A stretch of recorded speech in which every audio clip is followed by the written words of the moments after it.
సర్కిల్ను చూచి పరలోకమందు మీ తండ్రిని మహిమపరచునట్లు వారి ఎదుట మీ వెలుగును ప్రకాశింపనీయుడి. మనుషులు మీ సర్కిల్ను చూచి. దేవుని బిడ్డలారా గమనించారు, మనము సర్కిల్ చేయడం కొరకై దేవుడు మనల్ని ప్రత్యేకించాడు, రక్షించుకున్నాడు.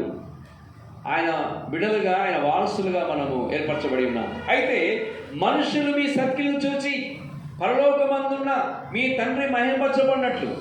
సర్కిల్ చేయడం అంటే ఎవరైనా ఆకలి కొంటే వారికి ఆహారం పెట్టడం, ఎవరైనా బట్టలు లేని వాళ్ళకు బట్టలు ఇవ్వడం, ఎవరైనా బాధలు ఉంటే వారి కొరకు ప్రార్థన చేయటం, వ్యాధిగ్రస్తులుగా ఉంటే వారిని పరామర్శించడం, ఎవరైనా దుఃఖంలో ఉంటే వారి దగ్గరికి వెళ్ళి మనం ఏం చేయాలి? వారిని ఆదరించాలి. దేవునికి స్తోత్రం. ప్రతి ఒక్కరూ అలా చేయాలి. సత్క్రియలు చేయడం అంటే ఏంటండి? సత్క్రియలు చేయడం అంటే మంచి క్రియలు చేయటము.